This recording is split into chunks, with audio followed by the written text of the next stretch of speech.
अस्सलामुअलैकुम। प्रोग्राम आज के अखबार के साथ मैं हूं रज़ा अब्बास और हमेशा की तरह कुछ अहम मौज़ूआत के ऊपर आज के भी इस प्रोग्राम में हम बात करेंगे। कल से कौमी सलामती पॉलिसी के हवाले से काफ़ी बातें भी हो रही हैं जिसकी मंजूरी वज़ीर-ए-आज़म पाकिस्तान इमरान खान ने दी है और इस पॉलिसी को काफ़ी अहम अहमियत भी हासिल है और ये बातें भी की जा रही हैं कि मुकम्मल तौर पर जो मुल्क के जो मैकेनिज़्म है, जो पॉलिसीज़ है, इस हवाले से ये पॉलिसी जो है बड़ी मैटर करती है और इन तमाम इदारों के हवाले से क्योंकि कुछ उसके जो नुकात हैं उसको फ़िलहाल क्लासिफाइड और खुफिया रखा गया है, मगर कुछ ऐसे जो नुकात जो कि आवाम के सामने रखे जा सकते हैं वो रखे गए हैं। कल वज़ीर-ए-आज़म ने भी इस हवाले से कुछ नुकात बताए हैं जिसके जो चीदा नुकात जो है वो हम भी आपके सामने रख देते हैं कि पॉलिसी के मुताबिक कौमी ज़राए आमदन को बढ़ाकर रवायती इंसानी सिक्योरिटी पर तकसीम करने का नज़रिया अपनाया गया है। हर कीमत पर मादर वतन का दिफा नागुज़ीर अव्वलीन फरीज़ा करार दे दिया गया है। और इस हवाले से आपको ये भी बताते चलें कि पॉलिसी के मुताबिक अमेरिका के साथ पाकिस्तान सरमायाकारी, एनर्जी, इंसदाद दहशतगर्दी में ताउन का ख्वाहिशमंद है। पाकिस्तान अमेरिका के साथ सिक्योरिटी और इंटेलिजेंस शोबों के में ताउन का ख्वाहिशमंद भी है और इसके साथ साथ अफगानिस्तान के हवाले से अफगानिस्तान वसी एशियाई रियासतों के साथ मुआशी राबते का दरवाज़ा भी है और इस हवाले से मसला कश्मीर को भी अहम मरकज़ी सतून में करार दिया गया है। और भारत के साथ अगर कोई भी इस मामले के ऊपर बात होती है तो उसमें अहम जो नुक्ता होगा, बुनियादी नुक्ता होगा, सफ़े अव्वल का जो नुक्ता होगा वो कश्मीर ही होगा और इसके अलावा ही दीगर नुकात के ऊपर बात की जा सकती है भारत के साथ। और ये बड़ी अहम पॉलिसी इस हवाले से कहा जा रहा है, मगर ये भी कहा जा रहा है कि पॉलिसी ये पहली है। मगर इससे पहले ये भी देखते हैं कि पाकिस्तान मुस्लिम लीग नून के दौर के अंदर जब साबिक वज़ीर-ए-आज़म नवाज शरीफ उस वक्त के वज़ीर-ए-आज़म थे तो 2014 में हमने देखा कि कुछ ऐसी पॉलिसी हमारे सामने आई, लेकिन मौजूदा अहदेदारान ये कहते हुए नज़र आते हैं कि उसी पॉलिसी को मज़ीद रिफ़ाइन किया गया है और मज़ीद नुकात इसके अंदर शामिल किए गए हैं और इसको मुनज़्ज़म एक शक्ल दी गई है और हर हवाले से हर मैदान को इसके अंदर शामिल किया गया है। तालीम को शामिल किया गया है, इकॉनमी को शामिल किया गया है, सेहत को शामिल किया गया है और दिफा तो इसके अंदर पहले से ही मौजूद है। इस हवाले से हम बात करेंगे, लेकिन अहम नुक्ता इस हवाले से यही होगा कि कौमी पॉलिसी तो बयान कर दी गई है मगर ये नाफिज कैसे होगी, ये एक अहम नुक्ता और बुनियादी सवाल होगा। इसके साथ साथ हम बात करेंगे, हुकूमत ने मिनी बजट मंजूर करवा लिया है। अपोजिशन बड़े दावे कर रही थी, बयानात दे रही थी कि हम हुकूमत को टफ टाइम देंगे, मगर इसके बावजूद हुकूमत ने बआसानी मिनी बजट पास करवा लिया है। इत्तेहादियों के तहफ़्फ़ुज़ात थे, अपोजिशन भी ये कहती रही कि इत्तेहादियों के तहफ़्फ़ुज़ात हैं, इत्तेहादियों ने अपनी ज़ुबान से भी किए, बयानात भी हमने देखे, मगर इसके बावजूद मिनी बजट पास हुआ है। हुकूमत के कुछ अरकान हमारे साथ है, ऐसा भी कहा गया अपोजिशन की जानिब से, मगर ऐसा कुछ होता हुआ नज़र नहीं आया। जब से मिनी बजट पास हुआ है तब से हम ये देख रहे हैं कि अपोजिशन की जानिब से, बिलखुसूस पाकिस्तान मुस्लिम लीग नून की जानिब से एक बार फिर से टेलीफोन कॉल का जिक्र कर दिया गया है, इल्ज़ाम लगाया गया है। ये वही अपोजिशन है, याद हो कि हमने देखा कि खैबर पख्तूनख्वा के अंदर जब पहले फेज़ के बलदाती इंतखाबात होते हैं उसके अंदर ये कहा गया कि बैसाखी अब हट चुकी है, सर के ऊपर से जो हाथ उठ चुके हैं और इस हवाले से हमें जो कामयाबी है वो यकीनी हुई है, ये मौलाना फजल रहमान ने कहा। मगर एक बार फिर से जब मिनी बजट में पास हुआ तो उसके हवाले से हमने देखा, खाकान अब्बासी साहब कहते हैं कि टेलीफोन कॉल का जो सिलसिला है वो रहा है, उसकी वजह से ये बजट पास हुआ है। तो क्या अपोजिशन ने यह वतीरा बना लिया है कि जहाँ पर उन्हें कामयाबी मुयसर आएगी वहाँ पर वो ये कहेंगे कि सरों से हाथ उठ चुके हैं और जहाँ पर वो अपनी पॉलिसी या अपने हिकमत अमली को उस तरह से कामयाब बनाने में नाकाम हो जाएंगे तो वहाँ पर ये इल्ज़ाम लगा लेंगे। इस अपोजिशन के इस वतीरे के ऊपर भी बात करेंगे और इसके साथ साथ शेख रशीद ने भी यही कहा कि जो हाथ इमरान खान के सर के ऊपर है, अपोजिशन ये चाहती है कि वो हाथ उनके सर के ऊपर आ जाए। ये हाथ उनके गले पर तो आ सकता है लेकिन सर पर नहीं आ सकता। शेख रशीद इससे पहले भी ये कह चुके हैं कि इदारे कोई एक शख्स की पॉलिसी नहीं बनाता है या 20 दिनों की कोई पॉलिसी नहीं बनती है, बल्कि 10 या 20 सालों की पॉलिसी इदारे बनाते हैं। अहम नुकात ये भी है, इसके हवाले से भी बात करेंगे। और मिनी बजट के बाद यकीनी तौर पर महंगाई की जो लहर है पहले से मौजूद, उसके अंदर मज़ीद इजाफा हुआ है और इस हवाले से मिनी बजट जब पास हुआ है उस हवाले से मज़ीद भी आएगा। पेट्रोलियम मसवाद की कीमतों में भी बातें की जा रही है, बिजली एक बार फिर से महंगी होने की बातें की जा रही है, नवाज शरीफ की वापस आने के लिए काविशें फिर से एक बार से तेज़ कर दी गई हैं। इन तमाम नुकात के ऊपर हम बात करेंगे। हमारे साथ वीडियो लिंक के ऊपर मौजूद होंगे आतिफ शहजाद शाही साहब, हमारे सियासी अमूर हैं, तजियाकार भी है और उन्हीं से मज़ीद इस हवाले से नुकात के ऊपर भी बात करेंगे। मगर तफसील से हम बात करेंगे, मगर यहाँ एक ब्रेक का कहा जा रहा है नाज़रीन, यहाँ पर एक ब्रेक लेंगे, हमारे साथ रहिएगा।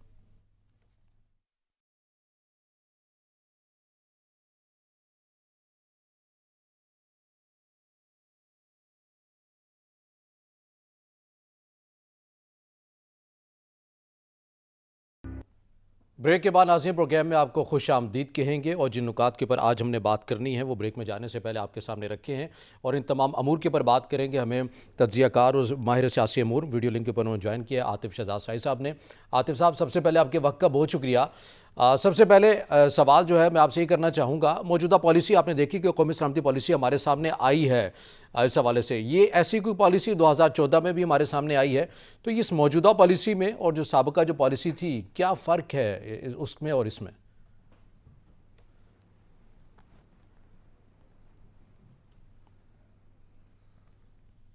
हम कोशिश करेंगे कि दोबारा आतिफ शहजाद साहब से हमारा राब्ता बहाल हो सके। हमने इससे पहले भी देखा कि 2014 में ऐसी पॉलिसी साबिक वज़ीर-ए-आज़म नवाज शरीफ के दौर में भी आई है और उन्होंने देखा कि पाकिस्तान मुस्लिम लीग नून के अंदर मज़ीद इस हवाले से ये भी कहा जा रहा है कुछ दीगर जो नुकात हैं उनको शामिल किया गया इस पॉलिसी के हवाले से। लेकिन हमने जिस तरह प्रोग्राम के आगाज़ में कहा कि सबसे बुनियादी और अहम नुकता तो यही है कि जो पॉलिसी जो बयान की गई है और ऐसे नुकात जो कि अवाम के सामने रखे जा सकते हैं वो रखे गए हैं हुकूमत की जानिब से। हमारा राब्ता दोबारा बहाल हो चुका है आतिफ साहब से। आतिफ साहब, मुझे ये बताइएगा कि यही सवाल आपसे दोबारा मैं करूँगा कि 2014 में भी ऐसी कोई पॉलिसी आई हमारे सामने और फिर से एक नई पॉलिसी हमारे सामने आई है, क्यों नौबत आई है दोबारा इस पॉलिसी को सामने रखने की? क्या नुकात शामिल किए गए हैं जो उस पॉलिसी में नहीं थे? क्या फ़र्क समझते हैं आप इन पॉलिसी और उस हिसाब का पॉलिसी में?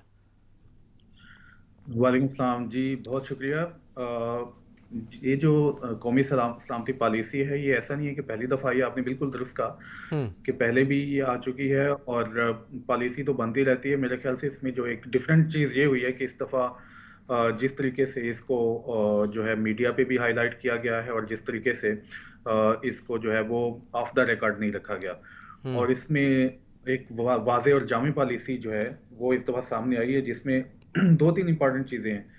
एक तो इसमें ये लिंक किया गया है मईशत को कौमी सलामती के साथ और ये वाकई बड़ी इंपॉर्टेंट बात है मेरे ख्याल से। ये गवर्नमेंट ने भी अब रियलाइज़ किया है कि जो अगर आपकी इकॉनमी ठीक नहीं होगी तो आपकी जो सलामती पे पर भी इसका इफ़ेक्ट आएगा और क्योंकि ज़ाहिर बात है दुनिया भर में जितनी भी मईशतें अच्छी हैं, उनकी सलामती आप देख सकते हैं, उनको इतने इश्यूज़ नहीं हैं। तो उस हवाले से इसको लिंक किया गया, यानी कि इसमें गवर्नमेंट से भी एक किस्म का, इदारों ने भी ये कहा कि आप जो है मईशत के हवाले से मज़ीद काम करें और उस पे जो है अवाम का भी, यानी कि जो इसके साथ महंगाई का और ये सारे मामलात हैं, इसका मतलब है कि वो उसका भी इज़हार है कि वो भी इस चीज़ से लिंक है। दूसरी इसमें जो अमेरिका के साथ बेहतर ताल्लुकात की भी बात की गई है हम्म। और उसमें जैसे आपको पता है कि पिछले कुछ अरसे में जो हमारा टिल्ट है वो चाइना की तरफ और रशिया की तरफ थोड़ा सा ऐसा लग रहा था कि जो हम एज कम्पेयर्ड विद पास्ट अब उस तरफ जा रहा है और अमेरिका से तल्लुकात को इतने अच्छे नहीं रहे। तो मेरा ख्याल है ये इसमें क्लियर कट ये भी कहा गया कि हम चाहते हैं कि ये ख़ास तौर पे सरमायाकारी के शोबे में और दहशतगर्दी और बाकी मामलात में जो अमेरिका के साथ ताउन जो है वो बहाल करना चाहते हैं और क्योंकि आपको जिस तरह से पता है कि जो बाइडेन गवर्नमेंट है हम्म। वो पाकिस्तान के साथ जब से ये गवर्नमेंट आई है कोई इतने तल्लुकात उन्होंने भी कोई दिलचस्पी नहीं दिखाई। जिस तरह से वज़ीर-ए-आज़म इमरान खान साहब भी कह चुके हैं कि अगर वो नहीं फ़ोन करते तो मुझे इससे कोई मसला नहीं, आपको जिस तरह पता है उनकी बात नहीं हुई। बिल्कुल। हम्म। तो इसमें यानी कि इस चीज़ की रियलाइजेशन है कि यानी कि हमें अगर अपनी कौमी सलामती पॉलिसी को भी लेके चलना है, मईशत को भी बेहतर बनाना है, तो हमें अमेरिका के साथ भी ये तल्लुकात जो है वो बहाल करना पड़ेंगे। और तीसरी इंपॉर्टेंट चीज़ जो मैं समझता हूँ वो ये इंडिया के हवाले से, एक तो कश्मीर की बात की गई, यानी कि इसको फोकस किया गया कि ज़ाहिर है अगर तल्लुकात अच्छे होंगे तो कश्मीर जो है वो that will be the main issue. लेकिन उसके साथ साथ जो इंडिया में एक इंतहा पसंद हिंदू गवर्नमेंट है, हिंदू तबा नज़रियात जो है वो फैलाए जा रहे हैं और जो आरएसएस के नज़रियात हैं उसका बहुत ज़्यादा जो फ़रोग हो रहा है इंडिया में। तो जो एक इंतहा पसंदी, मजहबी इंतहा पसंदी जो हमने देखा माजी में इंडिया में इतनी ज़्यादा नहीं थी, एक सेकुलर स्टेट थी, जब से ये मोदी गवर्नमेंट आई है तो इसको भी, इस पर जो है कंसर्न का इजहार किया गया है कि ये एक मसला है। और मेरे ख्याल से कौमी पॉलिसी की सबसे अहम बात यही है कि जिसमें ये वाज़े तौर पे कहा गया है कि खुदा न खास्ता कोई इंडिया कोई मिस एडवेंचर भी कर सकता है, तो उसके लिए हमें तैयार रहना चाहिए होगा। क्योंकि जिस तरह से अभी आपने कुछ दिन पहले भी कुछ हम्म। वीडियोस देखे जिस तरह से माफ कीजिएगा, जी जी। मुसलमानों के साथ वहाँ पे हम्म। जो उनको सड़कों पे तशद्दुद किया गया, एक नफसियाती मरीज थे उनके साथ। तो ये सिलसिला, और एक जो उनकी पार्टी थी जो हम्म। बाकायदा ऐलान कर रहे थे कि हम जो है पाकिस्तान के साथ और मुसलमानों के साथ हम जंग करेंगे।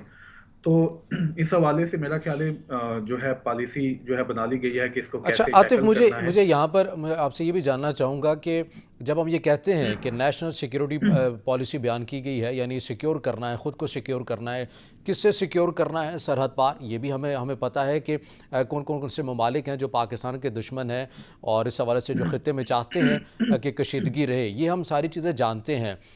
मगर हमने एक पॉलिसी जारी कर दी है, एक पेज है, कागज़ के टुकड़े हैं, इससे पहले भी जारी हो चुके हैं, मज़ीद नुकात करके आपने जारी कर दी है। लेकिन सबसे अहम बात तो वही है, जिस तरह आपने भी अपनी बात के अंदर कहा कि इकोनॉमी को भी शामिल किया गया है और अब इस हवाले से भी गौर करना है, ये भी कहा गया है, इस हवाले से भी पॉलिसी बनानी है। लेकिन ये तमाम चीज़ें जो हैं वो मरबूत हैं कि आपके निज़ाम में तसलसल रहे, आपके निज़ाम में कोई मुदाखलत ना रहे। आपको लगता है कि ये यकीन दहानी कर ली गई है या ये मान लिया गया है, तस्लीम कर लिया गया है कि अब निज़ाम को चलने देना है, क्योंकि इससे फिर अगर मुल्क के अंदर एक तसलसल नहीं होगा तो उसके असरात वही होंगे जो आज इन 74 सालों तक हैं, मौजूद हैं। जी बिल्कुल, आपने दुरुस्त पॉइंट हाईलाइट किया है कि जो भी कौमी सलामती पॉलिसी हो या इकानमी अगर बेहतर बनानी हो, ये तब तक नहीं हो सकता जब तक आपके मुल्क में सियासी इस्तेहकाम नहीं होगा और हम्म। एक तसलसल नहीं होगा एक जमहूरी हुकूमत का। तो इस हवाले से जो हमें हालात गुज़िश्ता कुछ अरसे से वो इतने स्टेबल नज़र नहीं आ रहे। तो हम्म। मेरे ख्याल से इसमें कुछ ना कुछ इस हवाले से बात की गई होगी, लेकिन जो ग्राउंड रियलिटीज़ हैं वो इससे डिफरेंट हैं। कि जिस तरह से आप देखते हैं कि जिस तरह से अपोजिशन ने लॉन्ग मार्च की भी धमकी दी हुई है, और जिस तरह से जो मौजूदा गवर्नमेंट है वो थोड़ी-सी अनपॉपुलर भी पर्टिकुलरली महँगाई के हवाले से हो रही है। तो ये कंसर्न डेफ़िनेटली होंगे, और आप ये देख लें कोई भी मुल्क जो है अगर उसमें सियासी इस्तेहकाम नहीं होगा, जमहूरी इस्तेहकाम नहीं होगा, तो डेफ़िनेटली जो है आप जितनी मर्ज़ी अच्छी पॉलिसी आपने सही कहा कागज़ों में बना लें, उसको इम्प्लीमेंट करने में प्रॉब्लम होगा, और जब और इस उस वजह से फिर आपके चाहे अमेरिका से तल्लुकात हों या हम्म। इंडिया के हवाले से जो मामलात हैं उस पर भी असर आएगा। तो बिल्कुल इसको जो है जो मेन एजेंडे के तौर पे इसको शामिल रखा जाना चाहिए कि ये जो पॉलिसी है ये तो बहुत अच्छी बनाई गई है। डेफ़िनेटली इसमें सारे पॉइंट्स का अहाता किया गया है, लेकिन जो मुल्की सियासी इस्तेहकाम है वो बहुत ज़रूरी है कि उसके लिए भी काम किया जाए, स्टेबिलिटी हो। जो भी गवर्नमेंट है उसको 5 साल पूरे करने चाहिए। 5 साल जिस तरह से पिछली गवर्नमेंट ने की, इसको भी मेरे ख्याल से अभी परफॉर्मेंस अच्छी है, बुरी है, 5 साल मिलने चाहिए, हम्म। और उसके बाद इलेक्शन होना चाहिए। एक जमहूरी जो प्रोसेस है वो थ्रू प्रॉपर चैनल होना चाहिए। तो हम्म। फिर मेरे ख्याल से जो हमें इतने कंसर्न जो हैं वो नहीं आएँगे। फिर जो पर्टिकुलरली अभी जिस तरह से हमें बताया जा रहा है कि हालात जो हैं वो हम्म। इतने अच्छे नहीं हैं, चाहे वो इंडिया में जो है इंडिया को मिसलीड एडवेंचर कर सकता है, अमेरिका जो है वो पर्टिकुलरली हमारे साथ उस तरह से नहीं चल रहा, और चाइना की भी इसमें बात की गई है कि हम चाहते हैं कि सीपैक में जो है दूसरे मुल्कों को भी इनवाइट किया जाए कि वो इसमें इन्वेस्टमेंट करें। हम्म। लेकिन आपने कुछ अरसे से देखा कि सीपैक में भी जो वो बहुत सारे प्रोजेक्ट हैं वो थोड़े से सर्द मैरी का शिकार हैं। हम्म। तो इसमें चाइना के हवाले से बात ज़रूर की गई है, लेकिन चूँकि साथ अमेरिका की बात की गई है, तो मुझे लगता नहीं है कि शायद सीपैक के जो प्रोजेक्ट हैं फौरी तौर पे उस पे कोई बहुत ज़्यादा काम होगा। सही। इस रशिया की हवाले भी से बात की वो गई मैं है। मोहित यूसुफ साहब को सुन रहा था, वो ये मौक़िफ़ अपना रहे थे कि पाकिस्तान ने फैसला कर लिया है कि हम किसी कैंप का हिस्सा नहीं बनेंगे, हम चाइना और अमेरिका की पॉलिसी में भी बैलेंस रखेंगे, हम सऊदीया और ईरान की पॉलिसी में भी बैलेंस रखेंगे, कोई ऐसी वो बातें कर रहे थे। बहरहाल मैं आपसे ये भी जानना चाहूँगा, भारत के हवाले से आपने बात की है, कुछ अखबारों के अंदर ये भी जो है वो सुर्खी लगी है कि 100 साल तक पाकिस्तान दिल्ली से कोई तज़ाद नहीं चाहता, यानी ये एक सुर्खी लगी है, हेडलाइंस। तो जब आप ऐसी जब बातें करें, यकीनी तौर पर पाकिस्तान तो जंग नहीं चाहता है और किसी सूरत भी नहीं चाहता है, ना खित्ते के अंदर कशीदगी चाहता है, लेकिन अपनी जगह पर बहरहाल एक सवाल मौजूद है कि फिर किस तरह से आप ऐसे बयानात दे देंगे, ऐसी खारजा पॉलिसी अपनाएंगे, सिफारती पॉलिसी अपनाएंगे कि जो कश्मीर है, मसला कश्मीर है, आप उसको हल कर लेंगे। वह हमने तो देखा है कि आने वाले दिनों के अंदर इसमें मज़ीद शिद्दत ही आई है।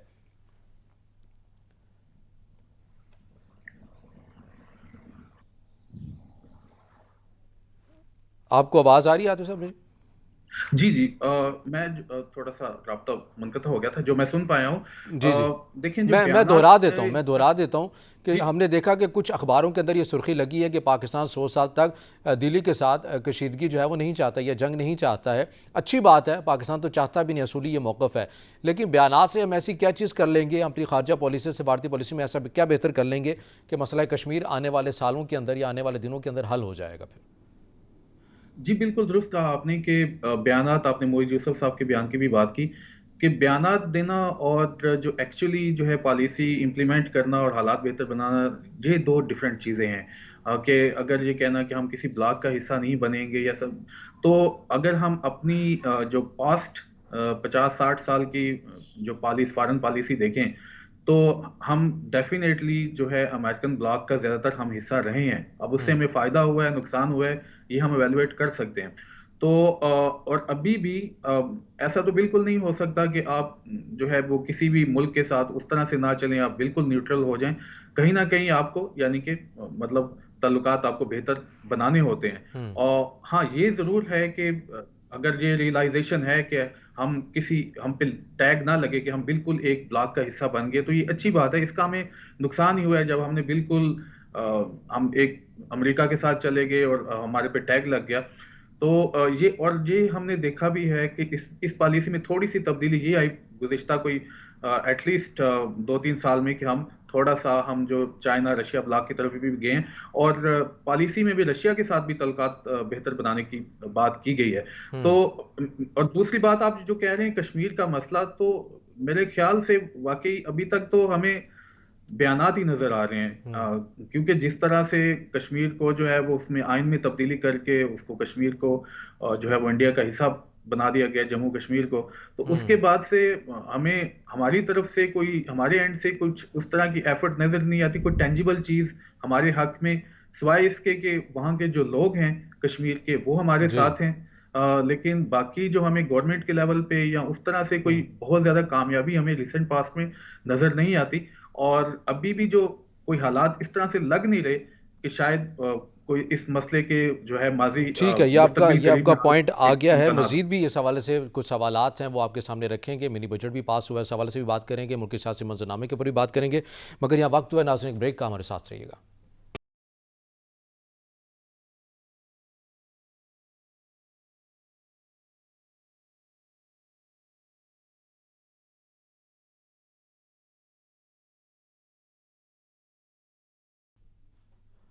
ब्रेक के बाद नाज़रीन, प्रोग्राम में आपको खुश आमदीद कहेंगे और ब्रेक के बाद हम डिस्कस करेंगे। हुकूमत ने मिनी बजट मंजूर करवा लिया है, अपोजिशन बड़े बड़े दावे बयान दे रही थी।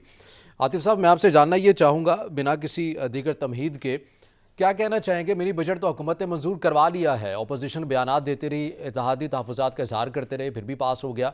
आप समझते हैं कि इस इक़दाम से हुकूमत की जो पोजीशन है, वो जो बातें की जा रही थी, कहीं न कहीं अदम इस्तेहकाम पाया जा रहा है, या कहीं न कहीं तशवीश है या कन्फ्यूजन उनसर जो है वो हुकूमत के अंदर है? अब ऐसा नहीं है, सब चीज़ों की तरदीद हो गई है, नफ़ी हो गई है। जी बिल्कुल। जो मिनी बजट के बाद, जैसा कि पहले भी बातें की जा रही थी कि महंगाई का एक और तूफान आएगा, तो वो तो हुँ, डेफिनेटली आया है। और इस हवाले से जो है जो पहले से हुकूमत को दरपेश मुश्किलात थी, उसमें इजाफा किया है इसने। जो दावे हैं हुकूमत के, वो और तरफ हैं, लेकिन जो ग्राउंड रियलिटी है कि लोगों को प्रॉब्लम है। और डेफिनेटली, लेकिन एक चीज़ हम देखते हैं कि उस तरह से जो अपोज़िशन या अवाम की तरफ से भी जो रिस्पॉन्स आ रहा है, वो कोई इस तरह से नहीं आ रहा कि लोग एकदम से हुँ, सड़कों पे आ गए हैं ये सारा। मतलब वो भी कोई बहुत ज़्यादा, हम अगर ओवरवेलमिंग नहीं है उस तरह से। लेकिन ये है कि मीडिया पे, सोशल मीडिया पे हमें इस तरह की चीज़ें मिलती हैं कि लोगों को प्रॉब्लम है। और जिस तरह से ना सिर्फ मिनी बजट, फिर पेट्रोल प्राइसेस भी इंक्रीज़ की गई। तो लोगों की जो कुव्वत खरीद है वो पहले ही बहुत कम हुई, कोविड के बाद भी। तो उसमें लोग देखें, हमारी इसमें कोई शक नहीं कि जो इमरान खान साहब या मौजूदा गवर्नमेंट है, उनका एक वोट बैंक है और उनके सपोर्टर अभी तक ज़्यादातर उनके साथ इंटैक्ट है। हुँ, बट जो न्यूट्रल लोग हैं या जो अपोजिशन के लोग हैं, वो इस चीज़ को नहीं समझते। और ज़्यादातर लोग जो हैं कि हुँ, आपकी गवर्नमेंट जो है वो क्या स्टेप्स ले रही है, क्या रिफॉर्म्स कर रही है, और क्यों चाहे आईएमएफ के पास जाना ज़रूरी है या नहीं है। हुँ, लोगों का इस चीज़ से कोई कंसर्न नहीं है। लोगों को ये है कि उन्हें अपनी जो है जो दाल रोटी है वो उनको चाहिए, उनको दो दो वक्त का खाना चाहिए, उनको रोजगार चाहिए। और उनको बहुत ज्यादा लोग, अभी हम कौमी सलामती पॉलिसी की भी बात कर रहे थे, लोगों का ज्यादातर जो है, जो आम आवाम है, उनका ये deep, they don't go deep into that कि हमने इसमें क्या है क्या नहीं है। उनको ये है कि उनको रोजगार मिलना चाहिए, उनकी महंगाई कम होनी चाहिए। जो बेसिकली जो आप देखें, जो खाने पीने की अशिया है वो भी बहुत ज्यादा ये गुज़िश्ता कोई 5-6 महीने में बहुत महंगी हुई है। तो इस हवाले से मुझे लगता यही है कि जो मीडिया लेकिन आपको क्या लगता है, अगर और हुकूमत की जानिब से माशी तौर पर अगर इक़दामात उस तरह से मौसर नहीं किए जा रहे जिनके असरात आवाम को मिले, तो फिर ऐसे में अपोजिशन का ये काम बनता है कि वो आवाम की आवाज़ बने ईवान के अंदर। अपोजिशन के साथ भी जैसा कि आपने कहा, और ये हकीकत भी है कि आवाम उस तरह से अपोजिशन के भी जलसों में जाती हुई हमें नज़र नहीं आ रही। तो क्या अब आवाम ये समझ चुकी है कि मायूसी का उनसर आ चुका है कि हमारे जो सियासी कायदीन हैं ये सिर्फ बातें कर सकते हैं, दावे कर सकते हैं, वोट लेने के लिए बातें कर सकते हैं, अमली मैदान में ये हमें रिलीफ नहीं दे सकते हैं?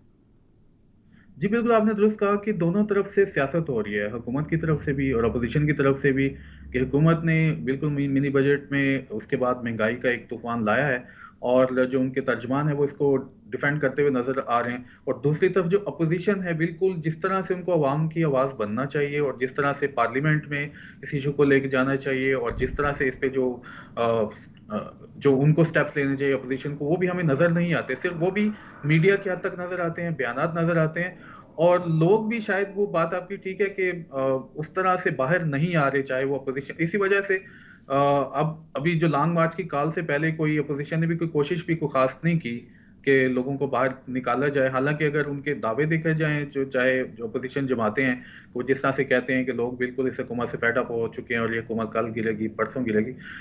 लेकिन जो है अवाम को शायद वो भी समझते हैं कि अभी इतना मोबिलाइज नहीं हुए लोग कि इन चीज़ों पे वो बाहर निकलें। और अपोजिशन को भी जो रोल प्ले करना चाहिए, कि उनके पास तो बड़ा अगर अच्छा मौका भी है कि अगर वो वाकई अवाम के लिए सिंसेयर हैं, तो वाकई कुछ कुछ इस तरह की पॉलिसी भी लेके आए, कुछ इस तरह की सजेशंस भी लेकर आए कि जो सिर्फ देखिए ना, मुल्क तो सबका है, कि कुछ इस तरह के मशवरे भी गवर्नमेंट को वो दे सकते हैं। अगर वो अपोजिशन जमातें कहते हैं हम हुकूमत में रही हैं, गवर्नेंस का तजुर्बा है कि किस तरह से जो महंगाई है इसको बेहतर किया जा सकता है, IMF के पास जाने के अलावा भी क्या ऑप्शन हो सकते हैं। लेकिन वो सिर्फ पॉइंट स्कोरिंग होती है दोनों तरफ से। और गवर्नमेंट का भी ऐसा ही है कि वो भी अपोजिशन के साथ बैठ के बात करने को उस तरह से शायद तैयार नहीं है।